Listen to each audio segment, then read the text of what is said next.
Hey there, I'm Michaela. I'm a retired occupational therapist, and I am caring for my mother-in-law. We have my son who's 21 who has multiple disabilities and some medical stuff and psychiatric stuff. And then my 15-year-old daughter, the baby of the family, who is majorly medically complex. I'm going to say the part that doesn't get said out loud a lot, which is that if you as a caregiver are struggling or exhausted or overwhelmed or even burning out, you are not failing. You are not failing at all. The thing that people don't understand is the amount of silent or hidden work that is done when someone is caregiving for another individual is insane. There are things that we do as caregivers that didn't have to be done before recent times. It's not your fault. It's not any necessarily, sometimes it's somebody's fault, but it's not even necessarily specifically someone's fault. And if you are noticing that you maybe purchase organizational stuff or try to get things organized, become more efficient, more together, implement certain strategies, and they work for a while, but then they don't work ongoing, there's a reason for that. And the reason is that you're carrying more than one individual component of any system can typically carry, should rightfully carry. What I'm saying in this video is that between doctor's appointments and therapies, right, which is what people typically think of as caring for another individual, there's the stuff you do at home, which is just the daily day-to-day stuff, which might be food, cleanliness, that kind of stuff, depending on the situation, helping with bathing and bathroom stuff. And yet that's not even the stuff that's really hidden. The stuff that's really hidden is all of the refill requests and pharmacy struggles and managing doctor's offices and coordinating therapies or who's coming to the house or when you're going to be gone and who's managing the other things. It's the silent work that kills the system. And a lot of times where that silent work comes in is what they call in handoffs, right? So it's not like your doctor's office failed and it's not like the pharmacy failed. And I know what you're thinking sometimes. And that's not what this is about. It's the handoff between one individual or professional or system and the next step that gets missed, and that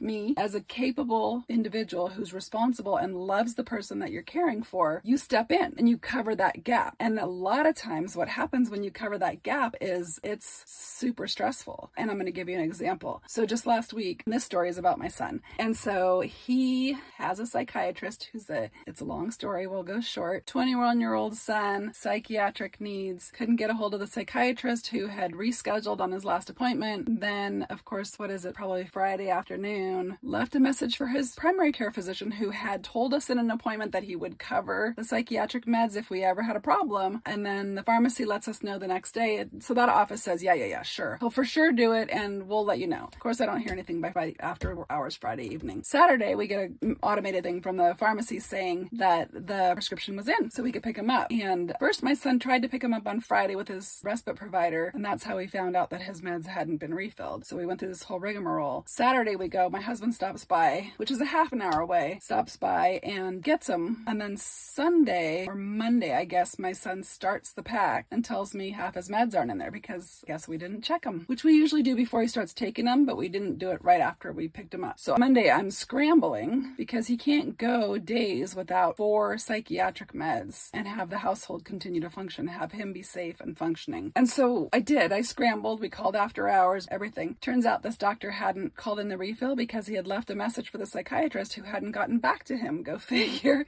Because that's why we called him in the first place. But anyway, the on-call called in just a couple days to cover us. Everything worked out fine. And that right there is what I'm talking about. That's me picking up the handoff between systems and making the physicians involved, making this pie in the sky, making it look like everything works like clockwork when I'm absorbing the additional labor, I'm absorbing the additional stress. And that's what I'm talking to you about, is that we do that a lot of times as caregivers, especially because we're typically pretty high functioning, together, loving people. We do this. And if we don't figure out a way to let the system that's in place around us know to escalate it to that level, then that's where we get overburdened. That's where we get even more exhausted. That's where we get burnout, frankly. And so just in this video, I want to give you a couple of ideas for where I think we can take this to create a plan to offload some things. So in this video, I just want you to think, if you start writing down 2 steps, when you notice that happen, just maybe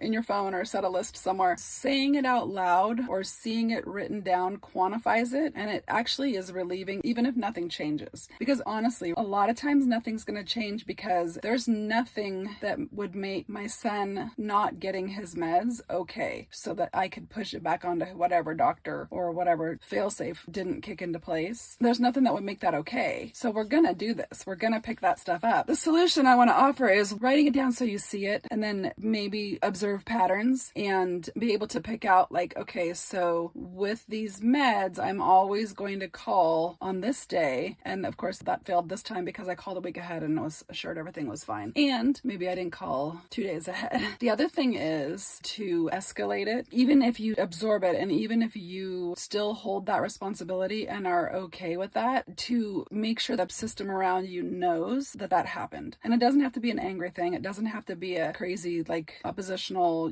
contentious thing. It could just be documentation, right? And providing documentation so that when you meet with whoever it is, they have been made aware and it's in the record that this happened so that they might problem solve with you in the future. And the bonus of this is when you're kind of keeping that documentation and figuring out who you're going to escalate that to, also you will come across the occasional responsibility that you can say, you know what, this doesn't belong to me. I'm not going to carry it, and I'm going to give this back to who should own this. So probably, to go back to my example, if I had identified what was happening earlier in the process, it could have been given back to the psychiatrist's office, even though he had dropped it, to give it back to them and say, here's where we are, here's when he runs out of his meds, and here's what I need you to do. As caregivers, we know we might have still had that same exact thing happen, but some of those things, when we give them back, that takes one thing off our plate. And I just want to encourage you today because, like I said, you're not failing if you're exhausted and overwhelmed and feel like you're not doing a great job, because you are doing a great job. It's just too much for one person to be the linchpin of the whole system, and we'll talk about that more in another video.